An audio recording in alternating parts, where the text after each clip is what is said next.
Hello and welcome to the lecture for Chapter 6. This chapter deals with industry analysis. So looking at the industry, the larger group of businesses that exist, that your business will exist within, and looking at what the trends and issues are within that overall industry. The key thing about this is, one, you're going to find out things that you may not be aware of that you need to plan for in your business.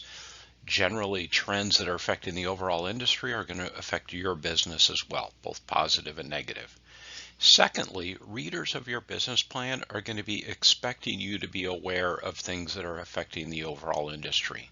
As an example, if you're thinking of opening a brick and mortar retail store and you prepare a business plan that doesn't mention the challenges that brick and mortar retailers are facing today, a reader of that business plan is going to call into question your competence at starting the business and what other things you might have missed as well. So that's why it's an important section to kind of convey you know what's going on.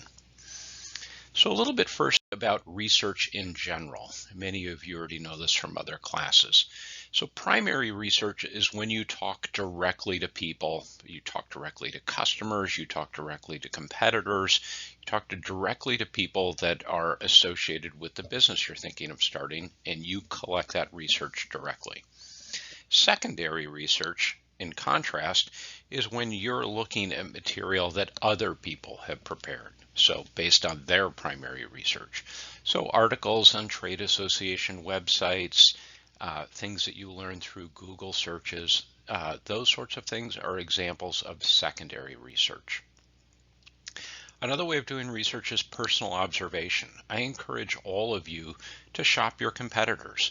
If you're thinking of opening a food truck, visit other food trucks and see what they do well, what they don't do well, how they handle orders, how they call out people's orders, all of those kinds of things. Look at it with a different set of eyes. Look at it from the standpoint of, I'm going to be doing this, what can I learn from what they're doing, versus how you would normally look at it as a consumer. Do customer interviews. So talk to friends that might be interested in the product that you have. Find out what they care about and what's interesting to them and what they think is lacking in the current offerings of that type of product. You can do surveys. I have found with online surveys that the response rate is very, very low. That could be kind of disappointing. But the other side of it is that they're easy and inexpensive to do. Another thing you could do is talk to businesses that are related to the business that you're doing, but not a direct competitor. So talk to companies that supply the industry that you're looking at joining, or are distributors of products of the industry that you're thinking of joining, and see what you can learn from them that you might not learn from a direct competitor. Lastly, I would suggest, if you, not necessarily for a paper for this class, but if you are really thinking of starting your business, definitely talk to the Thurston County Economic Development Council. They're very close to the school. They're on 6th Avenue in Lacey. They are supported by donations and tax dollars, and their whole mission is to increase the economic vitality of the county, to help businesses get started, because those businesses will employ people and pay taxes and make the economy more vibrant here. So that is their mission. And you can walk into their front desk and say, this is what I want to do, and they will connect you with the resources within the EDC that can help you best. And it is at no cost to you. So that's a good thing to do. A little bit more on research. I had mentioned earlier about how to do research on the Timberland Regional Library's website. That's trl.org. Another thing you can do there is click on, again, go to the Reference USA database, and rather than clicking on households and consumers, click on businesses. Here you can enter some criteria to look at how many businesses are there that are doing what you want to do in this local area or in whichever area you intend to do business. So you can then click on those businesses when you say show results, and you can get information about how many employees a business has, how long they've been in business, what their revenues are. It can be a helpful thing for a variety of sections in this project. If you're looking for information about demographics, you can also find that at US or census.gov, a US government website. That can tell you how many, for example, if you're thinking of owning or operating a child care center, you can look at the population of children under 5 in this area, that sort of thing. I really recommend that all of you Google search for a trade association associated with your industry. So just about every one of your businesses has a trade association associated with it. The reason that trade associations exist is it allows people in that industry to do industry-wide advertising in some cases, but primarily to do lobbying of the government to make sure that laws are passed that benefit your industry or at least don't harm your industry. So that's one reason that associations exist, as well as to provide training and resources to benefit the entire industry. If you find one of those websites, oftentimes on that website, you'll find information about the outlook for the industry. Is it positive or negative? What headwinds are they facing? That can be really useful content for your business plan. I'd recommend that you look at all of your competitors' websites and not just their homepage, but dig deep into their website. A lot of them have a who we are type page, and that is often really good information. A lot of companies want to brag about themselves, and they can share a lot of information that you really wouldn't get otherwise. So do a deep dive on your competitors' websites. And all of that is useful for both the industry analysis section. It'll also be useful for the upcoming competition section and when we talk about target markets in the next chapter. So here's one way of looking at the industry growth rate if you can't find that information directly. So the top 3 categories in this chart, which was taken from your book, are different ways of measuring the volume of an industry. Either what were the total sales for the industry, the total units sold. For example, in automobiles, they often indicate how many vehicles were sold, or the total employment of the industry. So if you can get that information, the columns are different time periods from the past to the future.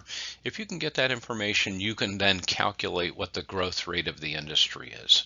Pick one of the first 3 rows and use that as the most, what you think is the most relevant, and chart the growth rate. You can then look at what the growth rate of the GDP is, the gross domestic product. That's the sum total of all of the value of all goods and services produced in the U.S. economy. You can get that information from the Bureau of Economic Analysis. That's www.bea.gov. And you can find there what the GDP growth rate has been and what it's expected to be. Then you can compare your industry growth rate to the overall economy to say, is your industry growing as fast as the overall economy or not as fast? To tell you kind of what the outlook is for that. Now, many economists say that we are probably headed towards a mild recession.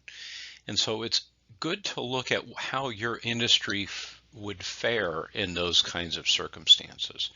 So industries that prosper in a good economy would include new home construction, new automobiles, furniture to put in new homes, tourism, which of course isn't a required or a necessary activity for anybody. It's something people do with extra money. Office equipment as businesses are expanding, and then technical equipment as factories are expanding. Those things all do well when the economy does well. There are some businesses that are what you would say counter-cyclical. They do well when the economy doesn't do as well. I was surprised when I started teaching, when I started becoming a college professor, that colleges do well when the economy doesn't do as well, because people are laid off and they decide, well, I need more skills to get ahead in the job market. I need an advantage, and they go to school to get those skills. So that's one example of an industry that does well in a poor economy. Other industries that do well, discount department stores, dollar stores, those kind of low cost, value-oriented kinds of retailers do well in a down economy, and used car dealerships do well in a poor economy. Industries that are immune to economic cycles, personal care, people still go to the barber shop, they still go to the doctor, they still get different kinds of treatments, that sort of thing. regardless of how the economy is doing, and then low cost entertainment. So things to do in your free time that don't cost much, do well regardless of the economy. Another way of thinking about your economy is kind of where you would fall in this regard. So the orange line there is a fad product. Think fidget spinners. Huge deal a couple of years ago, maybe a little more than that ago, but they hit the market very quickly. They grew very fast, and then it was a sudden drop off. So industries like that have products that are a big hit and then drop off really quickly, those kind of companies need to show that they have the capability of starting to work developing the next product while their current fad product is at the top, so that you kind of have a series of these orange curves one after the other. The green line is a more traditional kind of product where you introduce the product, there's a relatively slight ramp up for growth, you hit maturity, and then into the decline. So where you're at in these curves is important. If you told me that you're going to start a business selling refurbished VCRs, so for like VHS tapes, people that still have those, that's obviously in the decline phase. So that would indicate certain things you need to do that would be different than if your company was introducing something that was in a growth phase. So here's an example of, depending upon where you're at in that development stage, where your industry is at, it would require different kinds of strategies, in particular for marketing. So just to call that out, let's look at, in a case of a brand new product, your marketing goal is exposure, letting people know that your product exists and establishing credibility. Why should they trust you? Okay. When you move up and you're in an expanding market, then you want your marketing goal now, the message you communicate to your customers becomes, how are you different or better than your competition? Right? Why should they choose you? Now there are multiple people supplying this new product, so why should they pick you? When it's a stable, mature kind of market, then you want industry leadership. You want it, this is why we're the biggest in the industry, why we're the best, that sort of thing. And then in a declining market, you just want to survive. You want to remind customers that you're still there. Hey, you still might need this product, that sort of thing. So some additional issues. One is seasonality. So is it the type of business where it's going to be very busy during certain periods of the year and not busy at all in other periods of the year? That can be a challenge primarily from a staffing standpoint. How do you get people on board that can do the job but don't necessarily need to work full-time all year long? I used to have that problem in my business where we were very busy in the summer and not busy in the winter. That worked out okay because I could hire college students that needed summer work. So it was something that I could manage, but I had to be aware of it and plan for it. Technological change, so that's going to impact some of you, not others, but what is happening with the pace of technological change in your industry, and what is your plan for kind of keeping pace with that, or maybe even setting the pace for that? Does your business require certification, or are there regulations that apply to your business? Again, it's important to be aware of those and to have a plan for meeting those. And again, ignoring them would be seen by a reader of your business plan as having a blind spot.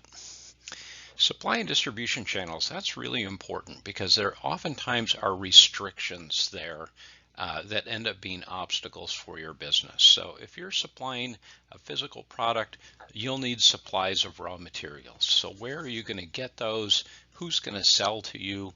Do they have restrictions on who they can sell to? Do they have exclusive arrangements with your competitors that would not allow you to get access to those supplies? That can be important. On the other end, you may need to go through a distribution channel in order to get to your customers. For example, I've worked with a number of students that want to brew beer or hard ciders or things like that. Well, you can't just go to the grocery store directly and make a deal with them to bring cases of product in and put it on their shelf. They buy through a distributor. So you need to contact a distributor and sell to them, then they'll sell to the grocery store. Well, those distributors already have relations with other brewers and other cideries that they don't want to disrupt by bringing you, a competitor to those customers of theirs, into the mix. So that there could be challenges on either end of your business in that regard. And then finally, financial characteristics. So how much does it take to get started? All of that. So the industry analysis section is going to include a description of your industry. What are the major trends in your industry? And again, a trade association website is a good place to find that. What kind of challenges is your industry facing? And I'm talking about like the top 2 or 3 challenges that you're facing, and what are you going to do in that regard? And then what are the strategic opportunities in your industry? What are the bright spots?